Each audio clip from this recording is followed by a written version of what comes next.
was a serial killer who was active in and around the impoverished Whitechapel district of London, England in 1888. Jack the Ripper was known as the Whitechapel Murderer and Leather Apron. Attacks attributed to Jack typically involved women working as prostitutes who lived in the slums of the East End of London. Their throats were cut prior to the abdominal mutilations. The removal of internal organs from at least 3 of the victims led to speculation that the serial killer had a knowledge of anatomy and surgical knowledge as well. As always, I will be adding this case to my True Crime ASMR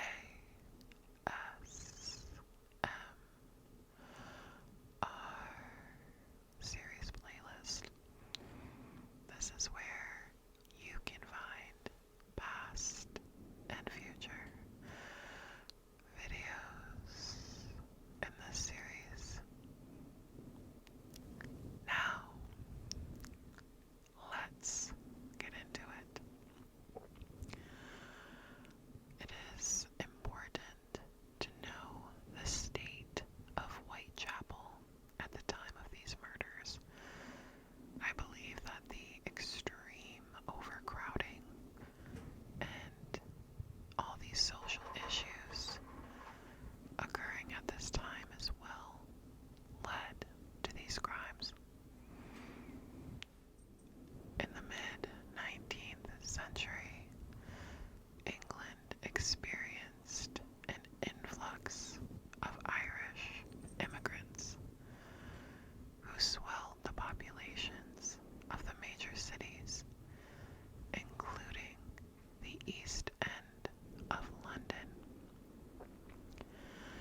From 1882, Jewish refugees fleeing pogroms in the Russian Empire and other areas of Eastern Europe immigrated into the same area.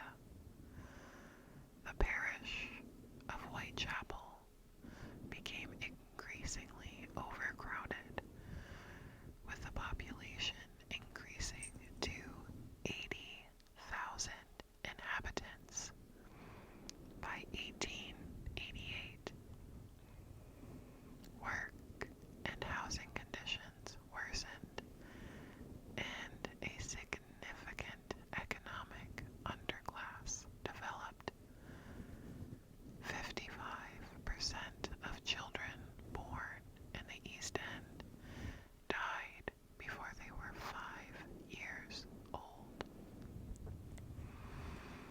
Robbery, violence, and alcohol dependency were commonplace, and the endemic poverty drove many women to prostitution to survive. In October 1888, London's Metropolitan Police estimated that there were 62 brothels and 1,200 women working as prostitutes in Whitechapel, with approximately 8,500 people residing in the 233 common lodging houses within Whitechapel every night, with the nightly price for a coffin bed being 4 pence, and the cost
developed peritonitis and died the following day at London Hospital.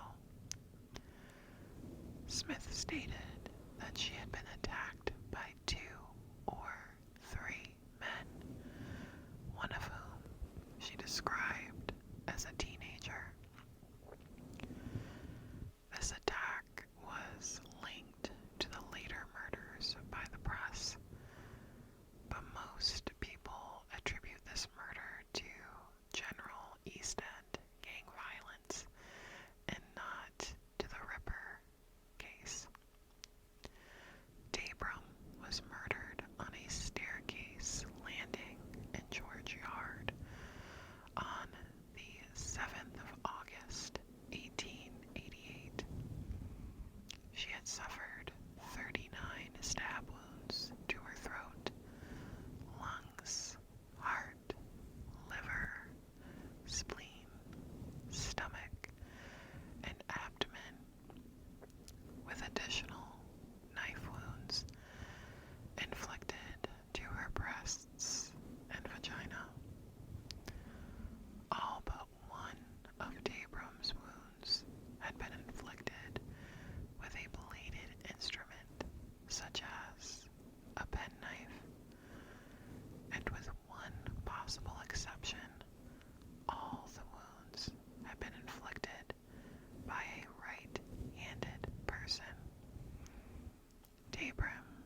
which had severed her left carotid artery and her trachea before terminating beneath her right jaw.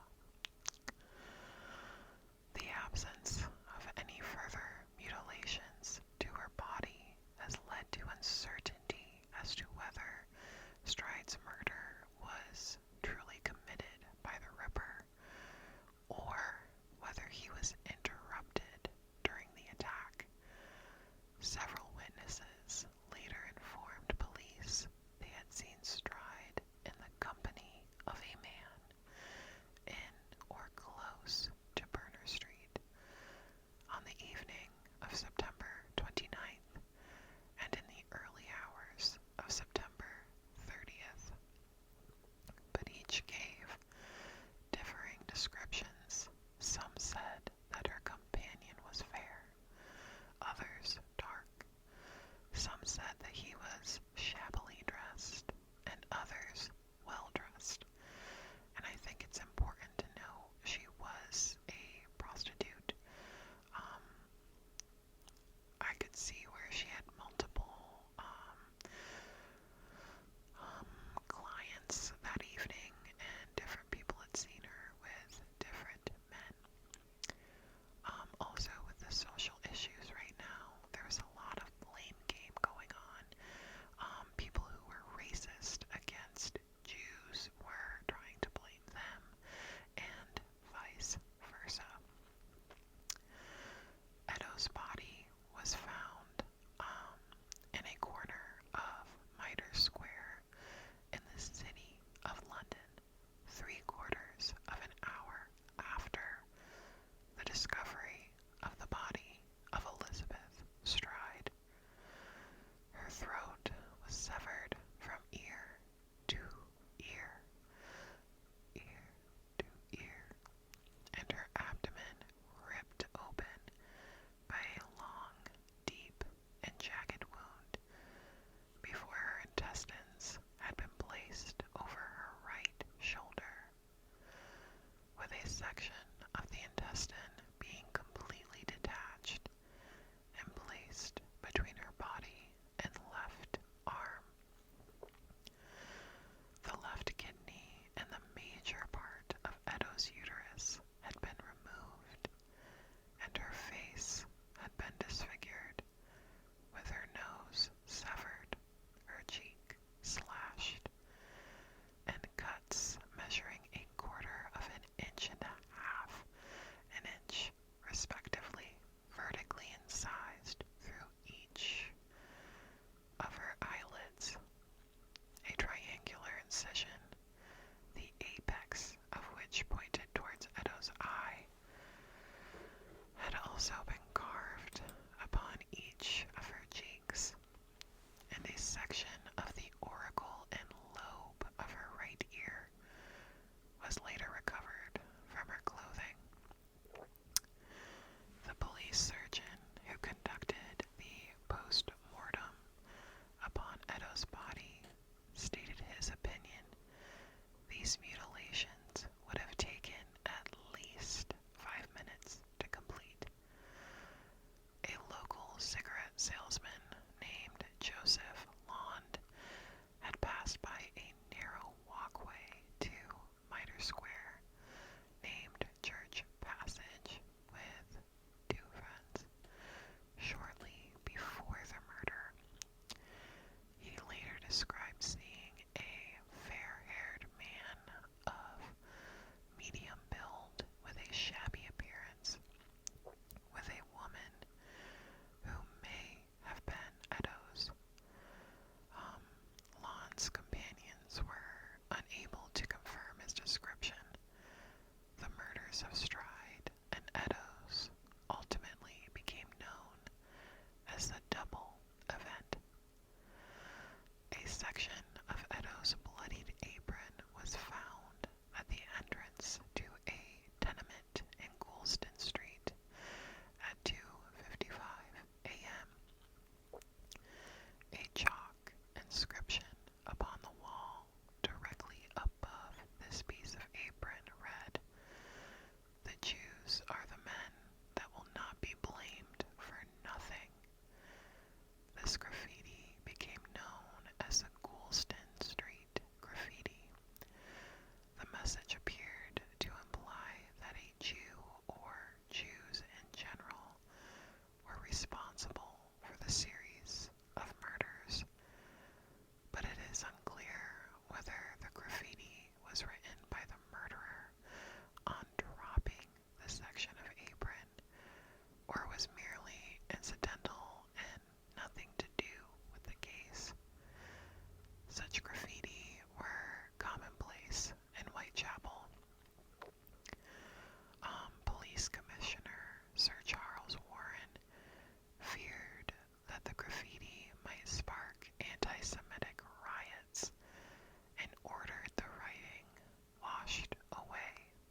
was missing from the crime scene.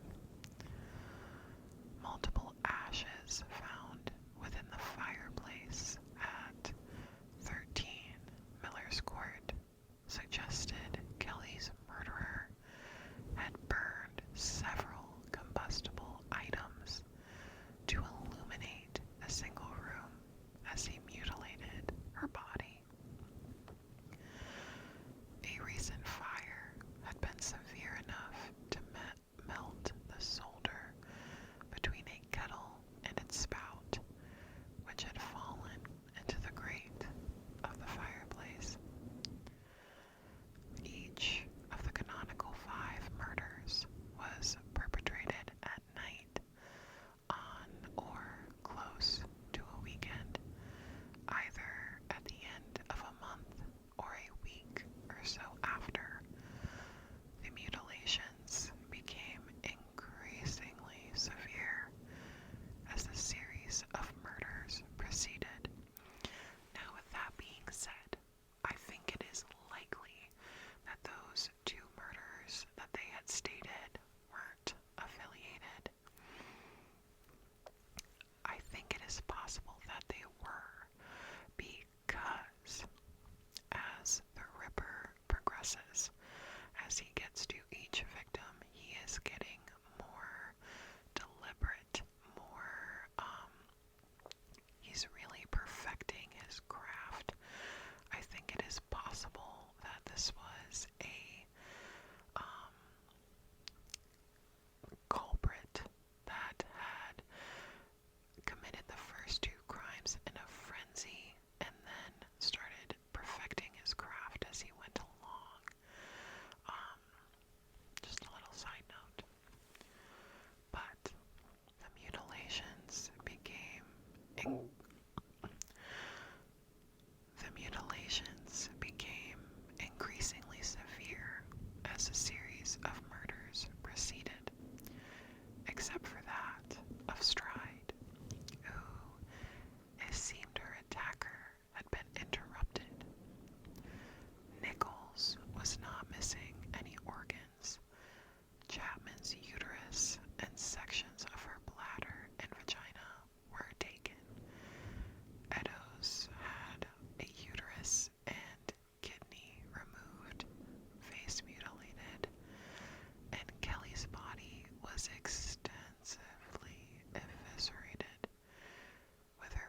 December 20th, 1888.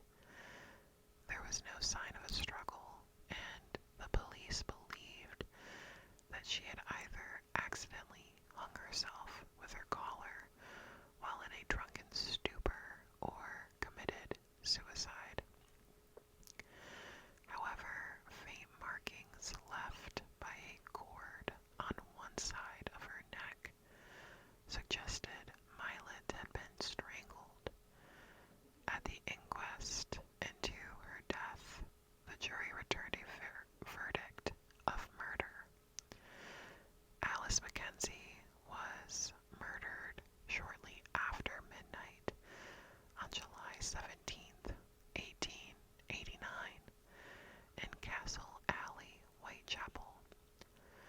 She had suffered 2 stab wounds to her neck, and her left carotid artery had been severed.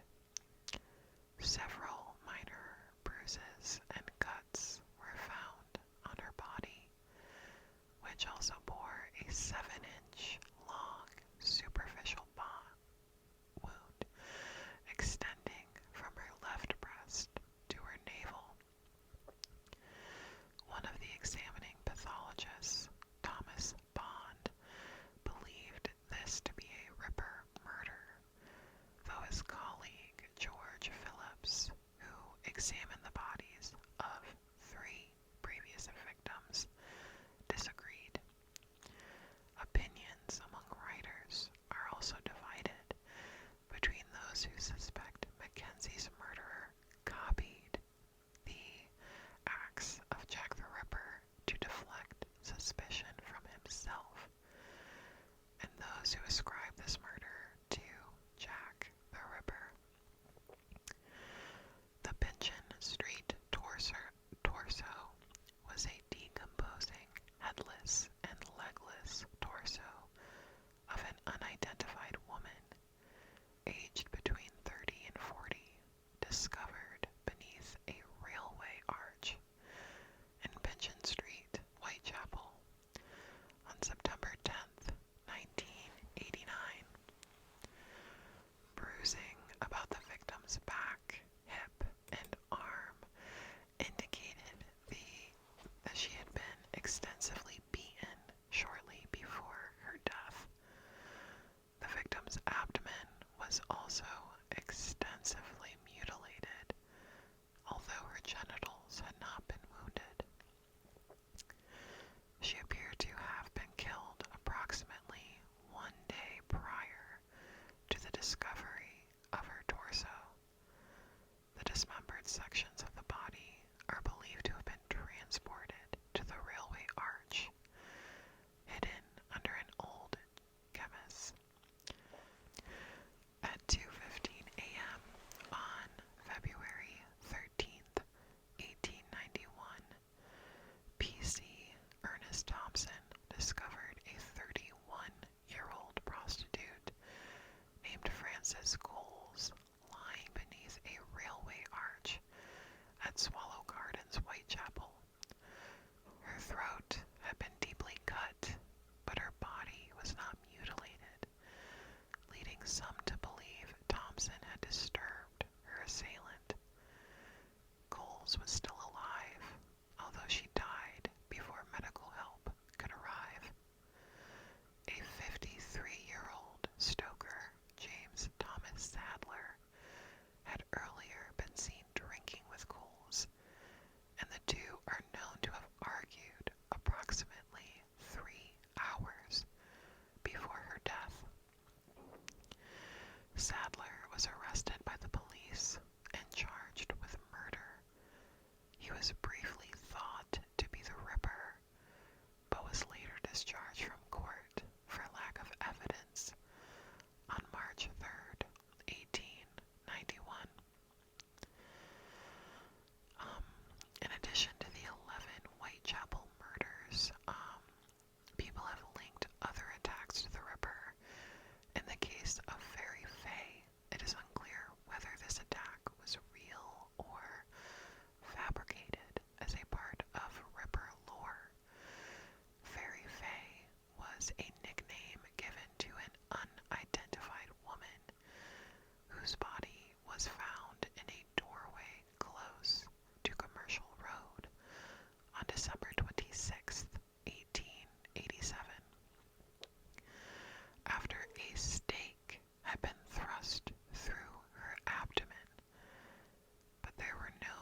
lifeless torso of a woman on October 2nd, 1888, in the basement of the new Metropolitan Police Headquarters, which was being built in Whitehall. An arm and shoulder belonging to the body were previously discovered floating in the River Thames near Pimlico on September 11th, and the left leg discovered near where the torso was found on October 17th.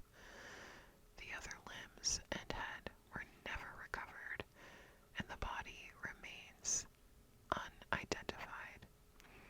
The mutilations were similar to those in the Pigeon Street torso case, where the legs and head were severed, but not the arms.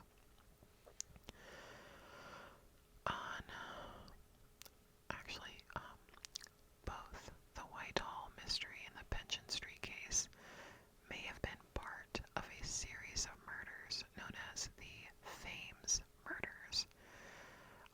Thames Mysteries, pardon me, which were committed by a single serial killer dubbed the Torso Killer. It is debatable whether Jack the Ripper and the Torso Killer are the same person or separate serial killers. The modus operandi of the Torso Killer differed from Ripper, and police at the time discounted any connection between the two. Only one of the 4 victims linked to the Torso Killer, Elizabeth Jackson, was ever identified. Jackson was a 24-year-old prostitute from Chelsea, whose various body parts were collected from the River Thames over a 3-week period between May 31st and June 25th of 1889. On December 29th, 1888, the body of a 7-year-old boy named John Gill was found in a stable block in Manningham, Bradford. Gill had been missing since the morning of December 27th. His legs had been severed, his abdomen open, his intestines partly drawn out, and his heart and one ear removed. This had a lot of similarities with the Ripper murders, and the press really speculated it was a Jack the Ripper case. The boy's employer, 23-year-old milkman William Barrett, was twice arrested for the murder, but was released due to insufficient evidence. No one was ever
progressed with the police.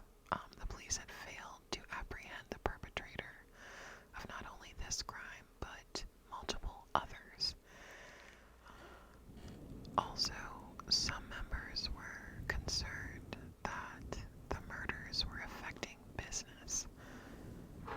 The committee petitioned the government to raise a reward for information leading to the arrest of the killer, and they offered their own reward of 50 euros, which is equivalent to our time to about 5,986,000 euros. They were not effing around. They even hired private detectives to question witnesses independently. At the end of October, Robert Anderson asked police surgeon Thomas Bond to give his opinion on the extent of the murders, surgical skill and knowledge. The opinion offered by Bond on the Ripper is the earliest surviving offender profile.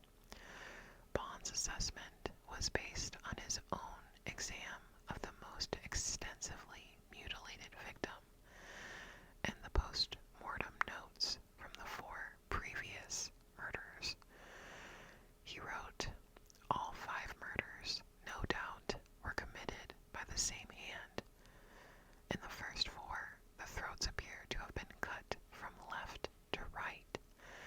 In the last case, owing to the extensive mutilation, it is impossible to say in what direction the fatal cut was made, but arterial blood was found on the wall in splashes close to where the woman's head must have been laying."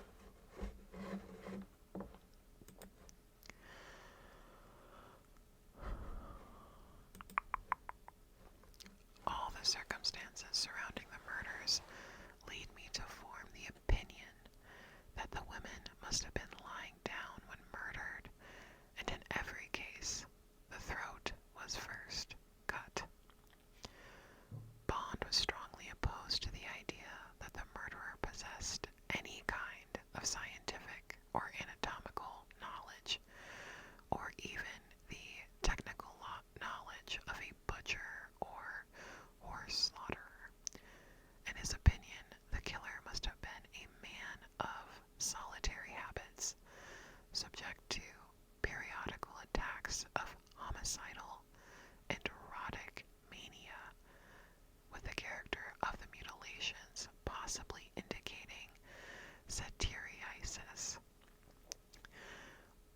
Bond also stated that the homicidal impulse may have developed from a revengeful or brooding condition of the mind, or that religious mania have been the original disease, but I do not think either hypothesis is likely. There is no evidence the perpetrator engaged in sexual activity with any of the victims, yet psychologists have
this was when the media, this is when it was coming to life. This was the first real true crime coverage that we had seen. And I think a journalist wrote both of those letters. I do, however, think that the From Hell letter was real. I do. They had identified the journalist as Tom Bullen in a letter from Chief Inspector John Litchfield to George R. Sims. A journalist named Fred Best reportedly confessed in 1931 that he and a colleague at the Star had written the letters signed Jack the Ripper to heighten interest in the murders and keep the business alive. The Ripper case marks a turning point in the media. Jack the Ripper was not the first serial killer, but his case was the first to create a worldwide media frenzy. The Elementary Education Act of 1880 made school attendance compulsory regardless of class. As such, by 1888, more working-class people in England and Wales were literate. Tax reforms in the 1850s had enabled the publication of inexpensive newspapers with a wider circulation. These mushroomed in the later Victorian era to include mass circulation newspapers costing as little as half a penny. Journalists were frustrated by the unwillingness of the CID to reveal details of their investigation to the public, and so resorted to writing reports of questionable, it was questionable to say the least. These writings included imaginative descriptions of Leather Apron, which appeared in the press, but rival journalists dismissed these as a mythical outgrowth of the reporter's fancy. John Pizer, a local Jew who made a footwear from leather, was known by the name Leather Apron and was arrested even though the investigating inspector reported no evidence whatsoever linked him to the murders. He was soon released after the confirmation of an alibi. The Ripper case was also important in really shedding light on the terrible living conditions of the East End. In the 2 decades after the murders, the worst of the slums were cleared and demolished, but the streets and some buildings survive, and the legend of the Ripper is still promoted by various guided tours of the murder sites and other locations pertaining to the case. For many years, the 10 Bells Public House in Commercial Street, which was a frequented area for at least one of the Ripper victims, was the focus of such tours. In the immediate aftermath of the murders and later, Jack the Ripper became the children's boogeyman. Depictions were often a little imaginative and or monstrous. In the 1920s and 30s, he was depicted in film dressed in everyday clothes as a man with a hidden secret preying on his unsuspecting victims. Atmosphere and evil were suggested through lighting effects and shadow play. Alright, so that is today's case. I hope you found today's video relaxing and informative. Now, prior to my research of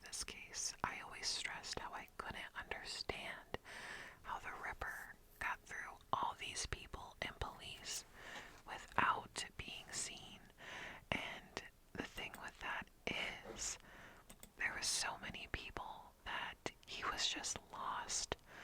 And these population issues in the East